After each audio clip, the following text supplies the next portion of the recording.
Our portion today, re'eh. Everybody say re'eh. Re'eh means to see. Mira. Mira. When we tell someone mira, especially in Spanish, in English, see. It doesn't give you that oomph. But in Spanish and Hebrew, re'eh, mira. When you tell someone mira, look, become aware, open your eyes. And Adonai is telling Israel here through Moshe, open your eyes, abren sus ojos, open your eyes, re'eh, miren. I set before you a blessing and a curse. Notice what he doesn't say. He doesn't say, I'm going to set before you a blessing or a curse. I'm not going to set before you a blessing or a curse. He says, I'm going to set before you a blessing and a curse. So the blessing is there and the curse is there. And it is our choice as to what do we pick up. I give you two things. I'm going to give you two things. Which one are you going to take? And he says there, a blessing if you obey the mitzvot of Yahweh. A blessing if you obey the mitzvot of Yahweh, our Elohim, that I give to you today. You will receive a blessing if you obey, if you follow what I say.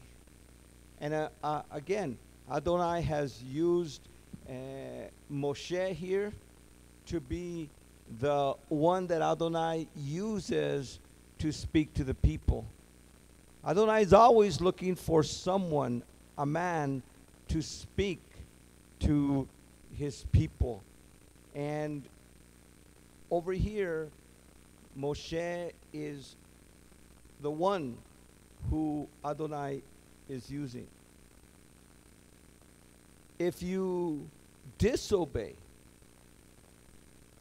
if you do not obey the commandments, if you disobey the commandments of Yahweh, your Elohim, and leave the way. And of course, the way there in Hebrew is the Hebrew word haderech. Everybody say haderech. Haderech is the way. Now remember, the way started with our father Abraham. Adonai showed Abraham the way. Abraham was a Torah keeper. Abraham kept Torah. And he followed Torah, the way of Yahweh, Haderech Yahweh. And the way Haderech has been given to us, much of it was given even from Adam. Adam was a Torah keeper. Cain and Abel were given the Torah. Abel followed Torah. Cain did not follow Torah. Noah was a Torah keeper. They followed the instructions, the way of Yahweh. Thank you. They followed the instructions and the way of Yahweh.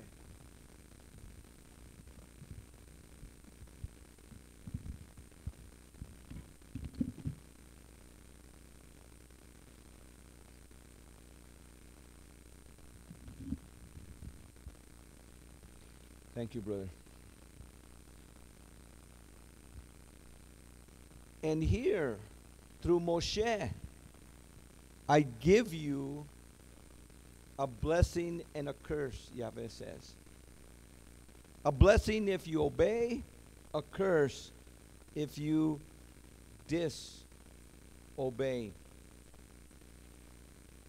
I have marked out for you today by going after other gods not known to you.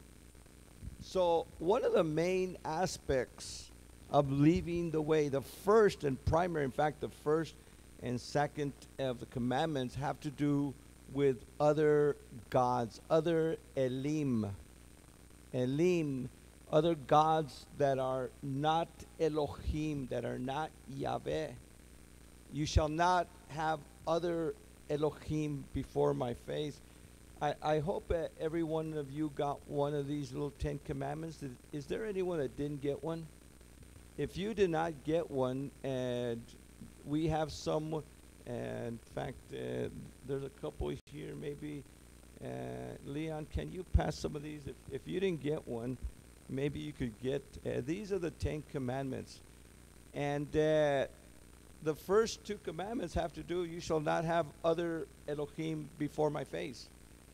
And that's the biggest thing, the biggest commandment is having other gods in front and in the presence of Adonai, before my face. And these other Elim, these other gods, Adonai, that's the worst thing that could ever happen, that we leave the way of Yahweh to other gods. And again, most of the time when we think of other gods, we think of statues and things like that. But anything that becomes a god, anything that even our finances, our time, whatever we give the majority of time, whatever we give the majority of our finances, whatever we give the majority of our attention to could become a god.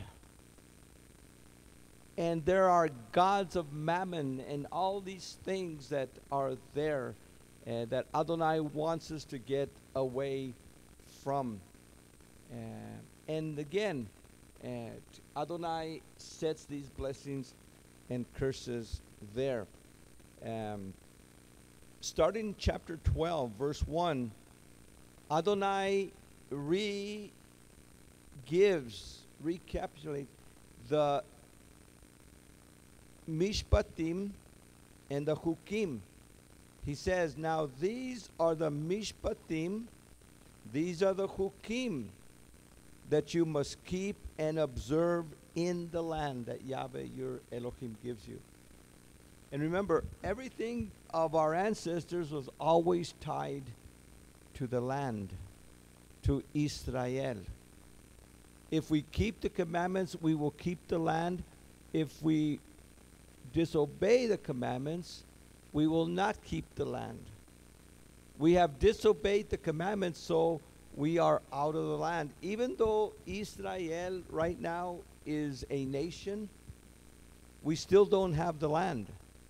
The land is still not ours, because the land of Israel today was carved out of the old empires by the United Nations, and in 1948 Israel was formed as a nation by the United Nations, under United Nations Charter, under United Nations agreement, not under Adonai. We still don't have the land. Every Jew that lives in the borders of Israel still is not in Adonai's Israel. They are still in man's Israel. And we're praying that that land becomes Adonai's Israel. And it really won't become Adonai's Israel until Messiah Yeshua comes and establishes the millennial kingdom, which is what we are now looking for. In fact, that's what Yeshua taught us to pray. Think of it from Yeshua's point of view. From Yeshua's point of view, from where he was, the time from Yeshua, he taught us to pray, thy kingdom come. Thy what? Thy kingdom, the kingdom of David, the kingdom of Israel. Israel is not a kingdom yet because they don't have a king. We don't have a priesthood. We don't have a temple. For Israel to be the kingdom of Adonai, we need a king, we need a temple, we need Kohanim, Leviim. This is what we need. And when Yeshua taught us to pray, thy kingdom come, we're actually praying for the millennium to come. Really, the next thing for the people of Elohim is the millennium. Now, between Yeshua and the millennium, we know that there's going to be a lot of time, a lot of situations, wars, rumors of wars, but the end is not yet. And this gospel of the kingdom, the gospel of the kingdom, which is, the kingdom is a Torah observant kingdom, not of religion, even Jewish religion. We don't want Jewish religion. Jewish religion today, rabbinicalism, is not where it's at. We don't want Christian religion, because Christian religion, again, is the ways of man. We want to go back, and we want to be, that's why this congregation here to me is like a little experiment. Because I want, to the best of our ability, be able to, in exile, away from Israel, without a temple, without a priesthood, without a king, I want us to get to the best of our ability that we can to the way things should be. We don't have everything yet, and we're not where we should be. We're not where we should be, but thank Adonai, we're not where we used to be. We're not where we used to be. We're growing. That's why wherever we're at on the rung of the ladder that we're at today as individuals, those of you that are on a higher rung than someone, don't look down at your brother and condemn him and judge him. Those of you that are in the bottom, don't look at your brother that's higher than you and either say, well, he's a legalist and all this, or he doesn't, you know, and we should just be where we're at. Not only as individuals, but even as congregations. As congregations, we need to look at where we are at, and I thank Adonai for what he has shown us here. Sometimes it breaks my heart that other pastors and other congregations don't know what the word of Adonai is. When we had the funeral, I was really saying, Father, I wish they would understand Tahara. I wish they would understand the way you and your word and the way the scriptures teach about this area. Or even in worship and in the names. I wish, why don't they use the names? And, you know, even the musicians that come, they all, you know, use the pagan names, and they use all those names. You know, where are they? Why aren't we teaching this? People aren't teaching this. So I thank Adonai what he's taught us. But I can't put them down. And those that are above us, those that are even walking closer to Torah than us. And I want to learn more, and I want to grow, but I won't judge them just like they're not judging me. And so the Mishpatim and the Hukim, which are in your translations, there are, you know, statutes, rulings, laws, all kinds of different English words that have been used. This is what Adonai wants us to keep and observe. And the word keep there is shomer, to guard. We need to guard these. We need to guard these things. Well, we definitely can't go through everything today, so I want you to go with me to chapter 16. chapter 16. And in chapter 16, verse 1, and this chapter has to deals with the feast of Israel. And since we're getting close to the feast, I want to start putting this bug in your ear.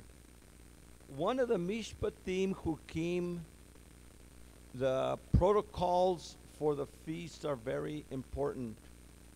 And we have the feast pictured here. There are 7 feasts. 7 feasts. And they're pictured here. And they begin in the back and they go to the front. They go, like Hebrew, they go right to left. Hebrew is goes from right to left. English is opposite. English starts from left to right. So we start the feast from the back to the front. And these are the feasts. These are what Adonai has given us. And the feasts are Moedim. Everybody say Moedim.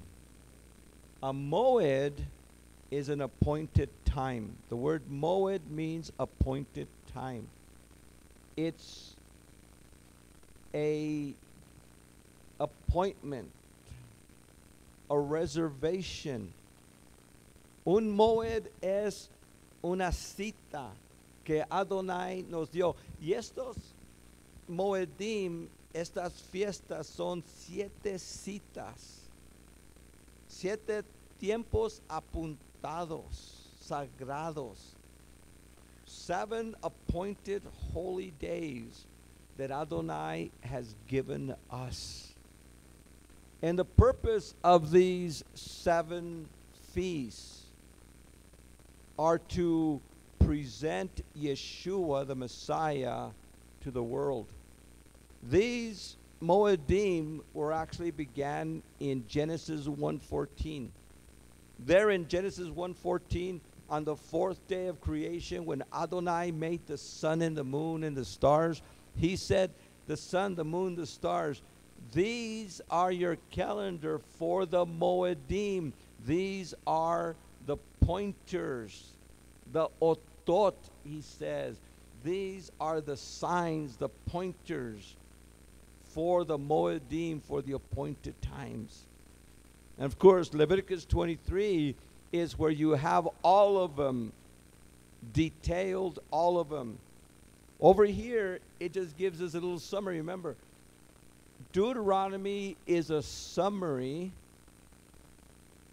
The book of Deuteronomy, which means the second Torah, or a summary Torah, or a little Torah. The book of Deuteronomy only took a month it's a month time, and it's 3 sermons that Moshe spoke right when they got to the other side of Jericho.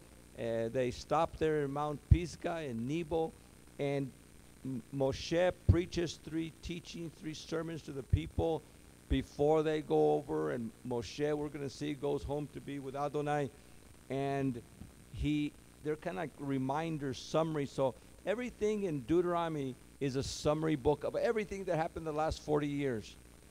That what happened in the last 40 years is encapsulated here. Verse 1, observe the month of Aviv. Notice that the first month of the year in Exodus 12, verses 1 to 3, it's the month of Aviv, not the month of Nisan, as Judaism says. It's the first month. The word Aviv means spring. Observe the month of spring. And the month of spring is the first month of the year. The month of spring is the first month of the year. And it always happens right after the spring equinox. The first new moon after the spring equinox is the month of spring. And this is when Passover is. Observe the month of spring and celebrate the Passover for Yahweh. Remember, Leviticus 23 says the feasts are not the feast of the Jews. They're not Jewish feasts. They're feasts of Yahweh. They belong to Him. And so we celebrate Pesach for Yahweh, your Elohim, because it was in the month of Aviv that Yahweh, your Elohim, brought you out of Egypt by night. You must sacrifice a Passover from your flocks or your herd for Yahweh, your Elohim, in the place that Yahweh chooses to give His name a home. Now, remember, we celebrated, our ancestors celebrated the first Passover in Goshen. First Passover was Goshen. That was a unique Passover. The blood was put on the doorposts of the house. But the next year, we were in Sinai. And by that time, we had a tabernacle with an altar. And Adonai changed the manner of Pesach from the first one with blood on the doorpost, and He changed it to bringing a Passover to the tabernacle, sacrificing it there, and then taking the animal home and roasting it and eating it at home. The blood was put on the altar. And from the second Passover there in Sinai to the last Passover at 70 A.D., the last Passover, 70 A.D., everything was then done at the tabernacle, then the Temple of Solomon, and then Zerubbabel's temple, then Herod's temple, and it was Herod's temple that was destroyed in 70 A.D. It says only in the place where Adonai chooses to give His name a home, which today is Jerusalem. So Jerusalem is the only place that a biblical Passover could take place. We cannot do Passover any place. We cannot sacrifice any place. There are people that still sacrifice and put blood in that. All that is not authorized by Adonai.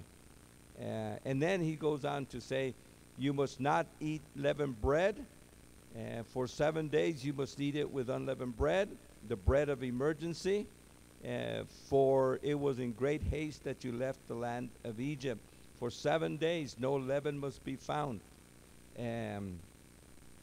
From their sacrifice in the evening on the first day he kept overnight until morning.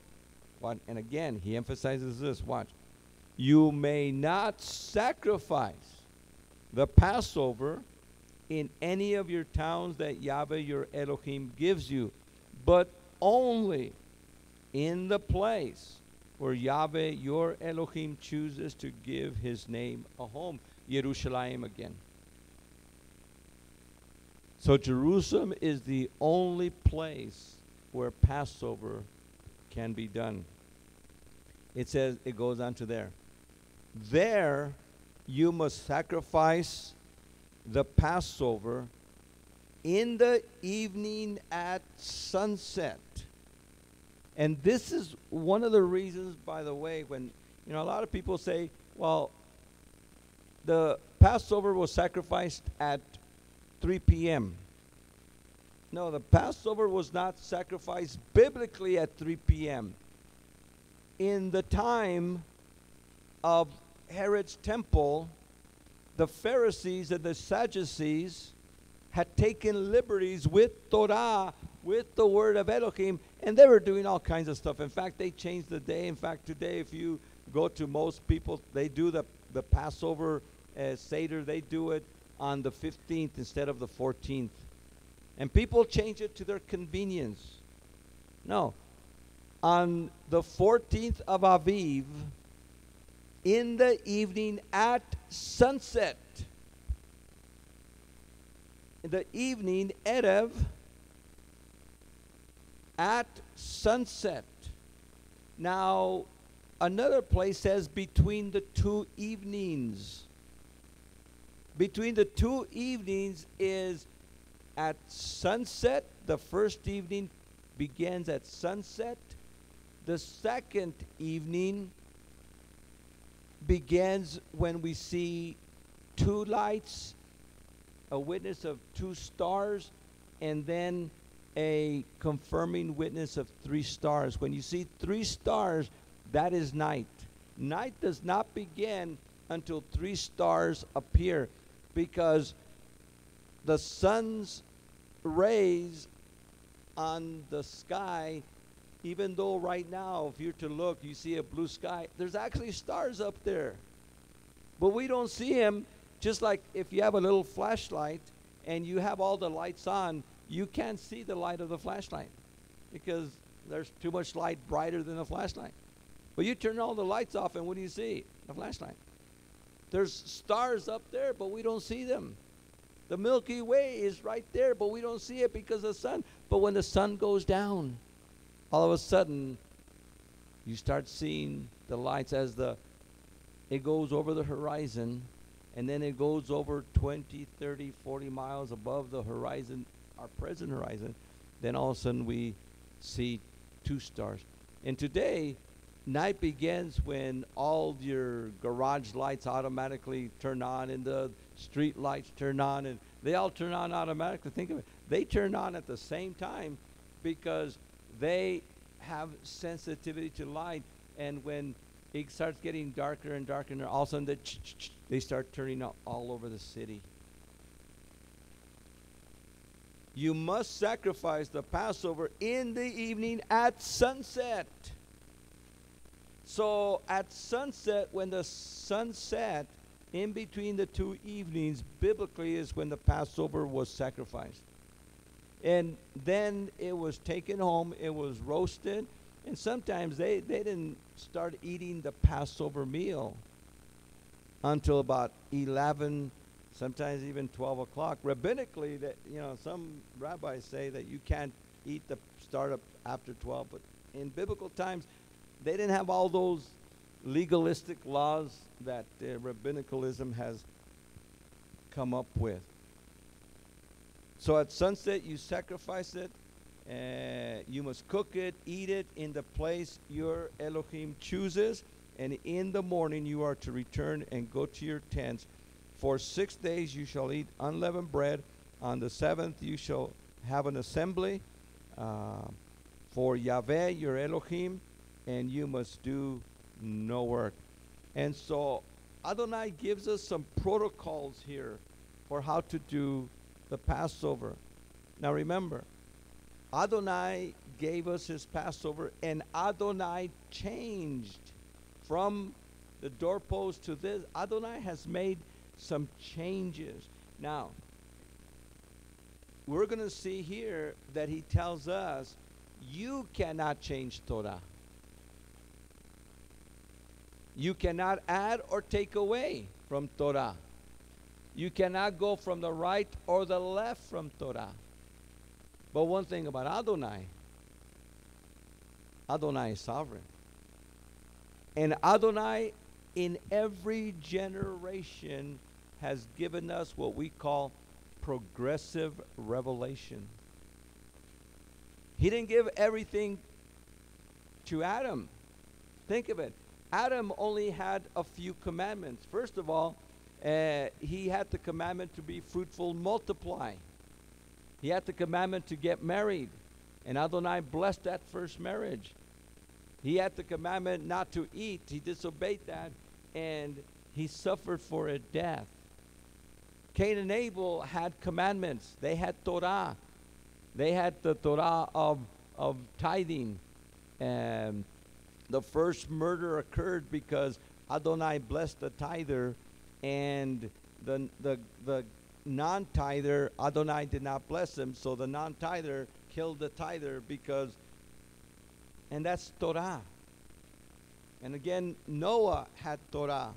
And we don't, kosher eating, kosher lifestyle has nothing to do with Judaism, has nothing to do even with the Mosaic mishpatim that he gave us later on. It was Noah who, when Adonai says, you are to take two animals that are unclean and 7 pairs that are clean. How did Noah know if Adonai hadn't taught him what was clean and unclean? And Noah sacrificed, it says, of the clean animals. How did Noah know? We only sacrifice clean animals. We never sacrifice. How did Noah know? Adonai was the teacher. Abraham. And yes, they all disobeyed in many ways. Just because we're given Torah doesn't mean that we obey all the time. I've had Torah, and I've been studying since I was a young boy. I've disobeyed many times. Every one of us here has. It is not listening to Torah. It's doing Torah that's important. And so over here, it gives us some protocols. Now, the last Passover that our ancestors did was in 70 A.D. Before 70 A.D., in the year about 33, Yeshua, knowing that the temple was going to be destroyed, now changes, adds to Passover. We can't add. We can't take away. But Yeshua, the Son of Elohim, the Messiah, at Passover night, says every time you do this, every time you do Passover, every time you celebrate this, at that Passover, he says, this is what I want you to do. And he took bread. He took the matzah bread of Passover that Moshe had. He took that matzah bread. And he broke it. And he says to them, this is my body. And then he takes the cup after supper. He introduces a third cup. There was only 2 cups in the original Passover, to begin the meal and to end the meal. And so Yeshua adds a third cup. And he takes that cup and he says, this is my blood. Every time you do this to remember me by. And so now the apostles were doing 2 things at once. They were doing the original Mosaic Passover, and then they were doing Yeshua's meal. And for 40 years they continued to do that until the temple was destroyed. And think about this. When the temple was destroyed, the believers in Yeshua continued doing what Yeshua said, although we couldn't do a sacrifice anymore. But the Pharisees didn't know what to do because their whole world ended. The Jews didn't know what to do. Their whole world ended because without a temple, they were lost. But Yeshua's disciples continued, and we continued doing a messianic, a Mosaic, messianic, and apostolic Passover even to this day. And right before Passover, we're going to teach again every year. We teach all them. And let me say something right now before.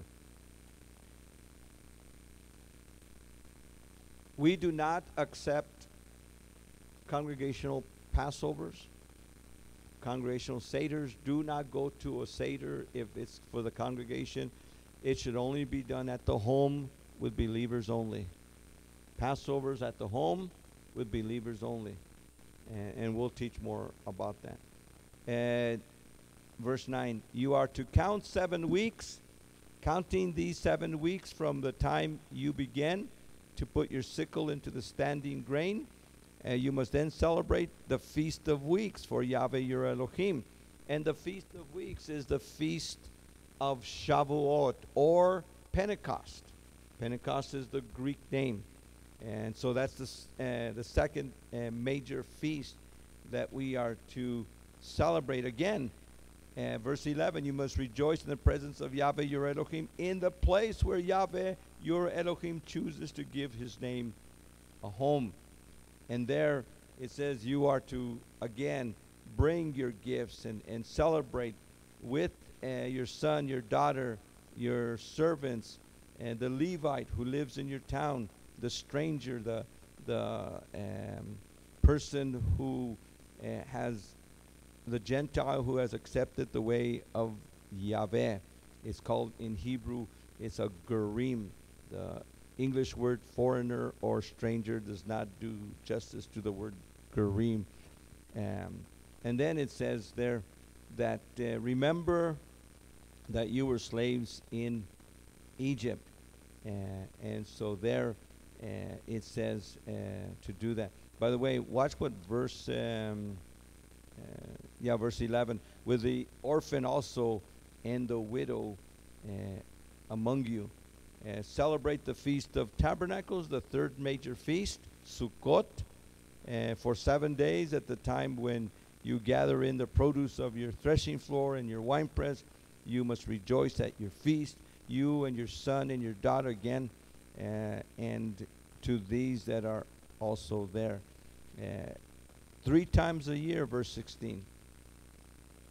All your menfolk are to appear before Yahweh your Elohim in the place he chooses, at the Feast of Unleavened Bread, at the Feast of Weeks, and at the Feast of Tabernacles. So 3 times a year. Again, this is another thing that we've implemented in this congregation, and to my knowledge, nobody is still doing this, even though I've written about it, I've taught about it in national TV and stuff like that. I pray that every pastor, rabbi, congregational leader would 3 times a year gather all the men in his congregation, and 3 times a year all the men muster before Adonai. We've been doing this for many years, and it's a blessing that we could come. And it also says, do not come empty-handed. And so we come and we bring finances, we bring our silver, we bring food, and all this goes to the widows, the orphans, the ministers, the Levites that are serving among us. So 3 times a year, Adonai is calling us to do these things. Following the Mosaic, Messianic, and Apostolic way of life is different than what we grew up with. Most of us grew up here pretty much under Catholic, and many of us became Christians in a different denomination, some Baptists, some Pentecostals, some, different denominations. Many have in late years have become, have had internet church services or internet pastors, internet rabbis, where they just receive from the internet. But one of the things that I really want to make sure that we as a congregation become is a biblical discipleship center, where we come and look at Torah, at what Torah says. And by the way, we are not a Jewish rabbinical congregation.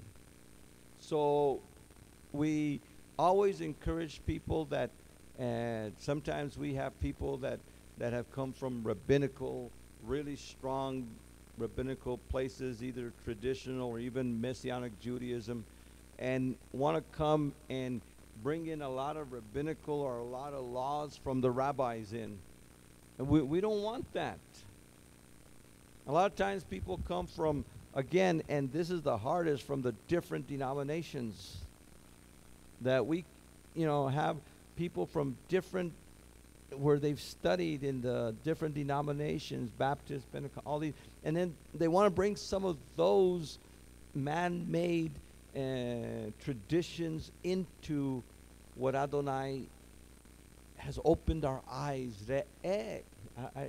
Adonai said to me, Re'eh, look, listen, Shema, listen. And I want to look at the Torah. I want to look at what Adonai, I want to listen to Adonai and pass to you what he has for us at this time. Because it's always a learning process. And many times people have come and say, well, with well, we want you to use this name. I had someone not too long ago tell me he wanted me, don't say to me, speak to me on Hashem, on your name. I want you to, whenever you talk in my presence, say Hashem. What do you mean? I'm not going to do what you tell me. Especially something like that is totally, he didn't want to hear the name. He didn't want to hear Yahweh in his ears. He didn't want to hear the name. So he says, use the euphemism Hashem. I'm not going to do that. I want to disciple. In fact, I wanted to disciple him in the name. And I was trying to share with him why the name should be used. And, of course, he left if he couldn't get his way. Adonai wants to do some things here, but we need to start changing our lives. Hebraic mindset is totally different from Jewish mindset or Christian mindset. Both Jewish mindset and Christian mindset come from a Greco and a Roman background. The Greco-Romans, the Greeks and the Romans, and Judaism comes from more Greco than Roman. They come from a Hellenistic mindset. The rabbis were descendants of men in Babylon, that when they were in captivity in Babylon, and Babylon was one of the biggest Greek areas around. Because remember, Alexander the Great conquered the whole world, and he conquered Babylon. In fact, Alexander the Great died in Babylon, and he fixed himself as a Babylonian king. He would dress himself as a Babylonian king. And he brought Hellenism, the doctrine of Greek way of doing things, to Babylon. And guess where the rabbis, without a temple in those 70 years, learned to have academies, and they started thinking Hellenistically. The Mishnah, the Talmud, and all the Jewish rabbinical writings come from Hellenistic background.